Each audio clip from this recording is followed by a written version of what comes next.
فايدة ودفى وسعادة. الأكلة المفضلة لكل المصريين، الوحيدة ما بنشيلش همها هنجيب ايه ولا هنعمل ايه، اقتصادية جدا جدا، برضو مش هتكلفك اكتر من 20 جنيه.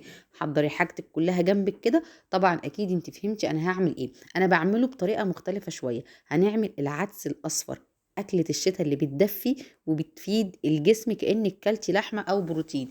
أنا بشوح كل الخضار اللي موجود عندي، العدس، الفلفل، الطماطم، الجزر، والرز. ما عندكيش رز حطي انا حطيت جزر زي ما قلت لك. لو ما عندكيش رز حطي اي حاجه تقل معاكي الصوص ده، ممكن بطاطسايه. انا حطيت رز، فضلت معلقه كبيره من الرز كده، غسلتها، ومعلقه السمنه الكبيره دي. هشوح كل الخضار اللي انا حطيته قدام عيني كده. حطيت لي فلفل اخضر عشان ما عنديش شطه، فعايزه نكهه الشطه اللي في العدس بتبقى حلوه ظريفه.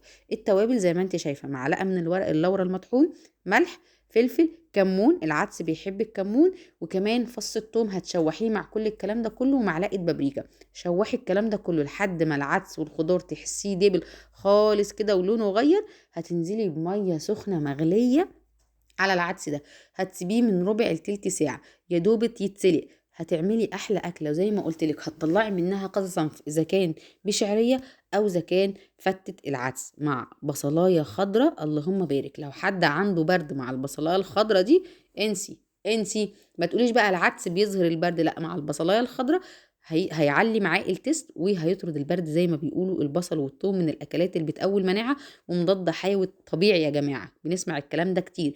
وفي نفس الوقت ما كلفكيش اكتر من 20 جنيه. شوحت الخضار ده كله، نزلت بالميه السخنه. اول ما بدأ يغلي كده وحسيت الميه اتأثرت، هضربه في الهاند بلندر كده او في الخلاط، واستني عليه لما يبرد عشان الخلاط بتاعك ما يبوظ.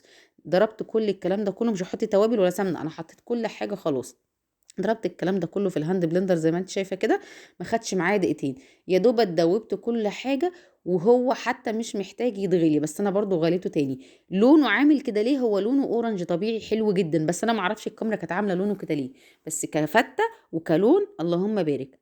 قلت بقى اعمل شويه عدس بالشعريه، مش هينفع ابقى فته بس. معلقتين كبار من السمنه، نزلت بربع كيلو من الشعريه، ويا دوب هشوحهم ياخدوا لون. خلاص العدس سكت جاهز كده، ياكلوه بقى بالمعلقه. وكمان عملت معاهم فتة العدس مع قرن البصل الاخضر. مش عارفه الحزمه تقريبا بجنيه دلوقتي. بتجيبي الخمسة ب5 جنيه البصلة، يعني البصلاية واحدة. فشوفي انت عندك بيتباع بكام. كتري من البصل، حلو ومفيد ومغذي. ولو انت متابعيني لحد دلوقتي ما تنسيش تعملي لايك وشير وتقولي لي رأيك في الكومنتات، عشان وصفاتي هتفيدك جدا. وكمان تقولي لي بتوفري وتدبقي ازاي. وايا كان الميزانية اللي جوزك بيسيبها لك، اكتبها لي في تعليق، هعمل لك ليها ميزانية مخصوص. وهخليكي كمان تحطي اساسيات في بيتك. الاكل كان جاهز اللهم بارك. الاكلة دي كلها ب20 جنيه. دمتم بخير، ما تنسوش تعملوا لايك وشير.